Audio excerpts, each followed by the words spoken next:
This is the Canadian Destroyer, Petey Williams, and you're watching AMBY.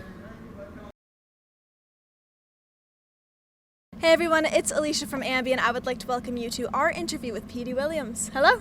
How's she going, eh? She's going well. How are you doing? I'm doing fantastic, thanks. How are you? I'm great, yeah. We're here in Toronto at Smash Wrestling's 100th show. You're a special guest that no one knows is here yet, so we're kind of in the corner here, hiding out a little bit. How's it feel to be back in Toronto, and how are you feeling about tonight? This is my first time in Toronto, probably in 3, maybe 4 years, and 100 shows already. I mean, I guess time flies by, but I mean, it feels great. This will be my first. I retired for 3 years, got out of the business completely, and this is my first match on my homeland, the Canadian soil, in 3 years probably. So I mean, I'm excited for it. This is going to be a great show. They're a big surprise show, so nobody knows I'm here. I'm really looking forward to it. I'm excited. Well, I didn't even know who was going to be on this card until I had to figure out who I was interviewing. So I'm like, guys, you gotta let me in. Then once I found out you were here, I was like, yes, this is going to be an amazing match, an amazing card. They let you in on the secret way before everybody else, so you're one of the lucky ones. Well, it's also a super exciting time for you because you had your first match in over 8 years at Impact Wrestling, so your first singles match, since you went against Steiner in 2009. So how did that feel for you, kind of getting back into the shape of things? It felt good. A lot of people were. They felt like deceived by TNA because they're like, hey, it's his first singles match in 8 years, they said, and then they hashtag like Impact Wrestling, and they meant like it's his first match in 8 years on Impact Wrestling, and everybody was tweeting like, no, it's not. Look at this match. Look at this. I'm like, no, to clarify, this is what it is. So, yeah, I mean, that's almost a lifetime. I mean, there's a whole new generation of fans that probably don't even know Petey Williams, and I'm sure they've seen the Canadian Destroyer because that move is really overdone in the industry right now. So I had to kind of come back, and I guess I wasn't ready to part ways with it. Like the part steam, of you still the passion, right? Yeah, and just the steam of that move. I'm like, man, I'm gonna take that back, and then I'm gonna do what's right for wrestling, because I mean, you go to a wrestling show, and there's like 5 Canadian Destroyers on in every match or whatever. Very it seems true. like, yeah. So, but it felt really good, and it's great to be back.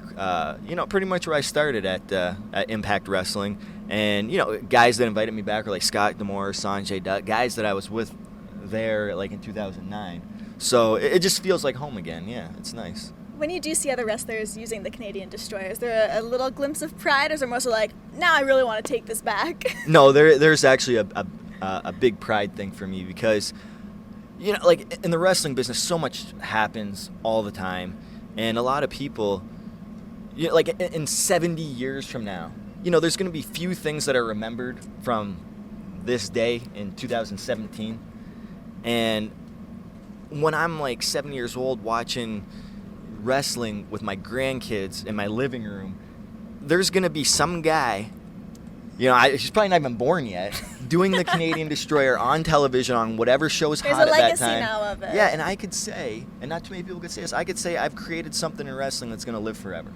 So I'm proud of that. We recently found out on Impact Wrestling that you and Sanjay make quite the awesome tag team. So are your eyes now set on the Global Force Wrestling belts? Is that? I'd like to. I've never held the tag titles there before. And Sanjay would make a great partner. I told him, I said, we should be called Seek and Destroy, like Seek the religion. And so I mean, and then he laughed at it, and I like it. Yeah, I like it too. Seek and Destroy, and who knows if it's gonna happen. I told him I came up with a bunch of double teams, but I mean, I might make a singles run for the X Division title. There's so many options. Okay. We'll see what happens. And the chemistry is clearly there between you two because you've known each other for so long. Yeah, and even though on television back in like 2005 through 9.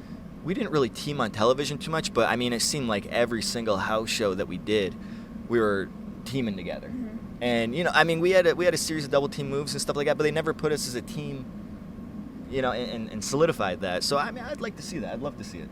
Well, when you look back at the beginning, who were the people where you're like, okay, I'm looking at you right now, and this is the person that's making me want to step into the ring? Like back when you were before, first starting when I was first starting. Well, yeah, I mean, what got me into it when I was a kid, like, 5, 6 years old, whatever it was, I was definitely a Hulkamaniac. I mean, I think everybody was back in the early WrestleMania stages. So I was just the showmanship and everything. I just wanted to be a pro wrestler since I could remember. And my dad, used to take me to wrestling shows and stuff, and he kind of got me into it, and then it just evolved. And then going into it, I looked up to like guys like Bret Hart and stuff because he was Canadian and he was like a good technician and stuff, and that's the kind of wrestler I wanted to be. So it was a lot of that stuff. And then, the cruiserweight division in WCW, I was like, hey, these guys are like my size doing this. I mean, you don't have to be a big Hulk Hogan guy anymore. I'm like, guys like me can actually do it. And then wrestling evolved to what it is now. And like half my friends that I wrestled with in TNA are up in WWE. So. Well, I enjoy following you on Twitter because you send out some pretty hilarious things. So I have a couple of them here that I would like to hear a little bit more about. I probably don't even remember them, but yeah. Well, we'll give you a little reminder. All right. The first one was, and all this time I thought venti was the biggest size. I'm 36 years old, people, at Starbucks. Yeah. What made you tweet this? So I was doing grocery shopping at my local Kroger. Now remember, I live in the Detroit area in the U.S. now. So I ordered a venti. And I don't even remember. I think it was called like a Trenti. I don't even know what it was called. The one bigger. Okay. And the guy said, he's like, hey, we're out of venti cups, but I'll give you this cup, whatever it was called, for no upcharge. And I'm like, there's a bigger cup than venti, because you look on on the menu and it just says venti. That's it. It's done. So I'm like, geez. So I had to tweet that out because I'm 36 years old and I've never heard of that before. People have to keep me in the loop with that. Yeah. The other one was you sitting down just holding this doll, and you pretty much said, I'm going to name it Chucky. No, do you know what that doll is? No. How old it looks are you? familiar. How old are I'm you? 22. That's why. So Child's Play. Guy holding the camera. Child's Play, you remember that? Yeah. So that was, back in the 80s. But the doll you're holding wasn't. Yeah, it was. It was like an older Chucky then, because the new one's like the red hair. Yeah. So the new one, it's evolved into like this, and he has cuts and all this kind of stuff. But the very first Child's Play, it was the. So that's a really funny tweet. The buddy toy or the good buddy or whatever it was, and that was Chucky, and it was freaky because you have a doll and you're a kid. Yeah, of course. And is your doll gonna come to life? So I was at a wedding, and my buddy got that. Who's like roughly the same age as me. He got that as a wedding gift, and so I needed to take a picture with it. I've never had a Chucky doll, nor would I ever want one after seeing that movie. Yeah. So that's what the Chucky doll looks like. Yeah. I like the caption a lot more now that it 2 and 2's put together for me. There it is. Well, being a music website, I wanted to bring up the High Crusade. Yes, because absolutely. Not much talk has been going on about that. There hasn't been a lot of action in a couple of years, so I'm guessing not in the works. Maybe we'll come back. Everyone's so busy now, eh? Yeah, so we were doing good for a while. Like our album, we did like a pre-sale, gold package where you got like an autographed album plus I don't know if it was like a t-shirt and then the poster, maybe it was a dog tag, stickers, all this kind of stuff, and we sold out of those. So we were really good on that, and we thank the wrestling fans for that. And but our drummer, who was also our engineer, did all the mixing and stuff like that in the studio and all that, he actually moved across the state and took a job for Amazon doing audiobooks because he's into that, mixing and stuff like that. So we kind of dissolved because he was our engineer and stuff, and he could make our sound and all that kind of stuff, and it is what it is. Yeah. Maybe if he ever moves back on this side of the city, I'm down for a reunion. Definitely. Very cool. Yeah. Well, with all of the traveling you do, is there ever time to catch concerts anymore? Is that something you have time for?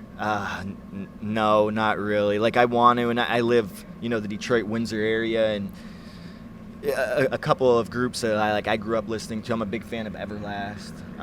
He was playing at our Cork and Fork Festival or something like that on a riverfront, and I wanted to go, but I'm just like, man, I don't have time, and he's playing at midnight and stuff, and I'm in the border traffic, and so yeah, I really don't get a lot of time to get out, but I'd like to more, but it's not happening. Well, what was the first concert you ever went to? It was the Tea Party. Are you familiar with the Tea Party? Absolutely. So it was back when they just released their second album, The Edges of Twilight. So, I was probably 11, 12, 13, something like that. and we went to a little local. I mean, there was probably like a few hundred people there, and it was a local like type of venue, not big at all. I mean, they were just building the steam, and I loved it. I mean, I love the Tea Party and stuff like that. And it's so strange because I live in the U.S. now, and that's the only place the Tea Party is not big in the entire world, is the U.S. Okay. Nobody knows about them. So I've seen them twice, and then again we have something called the Strawberry Fest, and they drew like 10,000 people at this outdoor venue. And that was a great show, too. Just big fan of Jeff Martin, very talented and stuff like that. That was the first show I've ever been to. And they played with another band, don't know if you're familiar with them because I don't think they're around anymore, called Econoline Crush. They were a Canadian band back like in the 90s or, yeah. Okay. And they opened for them. So great show. First concert. Good double bill. Yeah, great double bill. Well, to wrap things up, is there anything you would like to leave with your fans who will be viewing? Just any parting words? No, I mean, thank you for the support. And, you can follow me on Twitter at Petey Williams. And, go on there. And I'm promoting a bunch of stuff. And it's all good. I just want to say thank you for joining me today. I appreciate it. Thank you for having me. And remember, to everybody viewing, you can visit us at musicblogger.com for all exclusive interviews, features, videos, and so much more. See ya.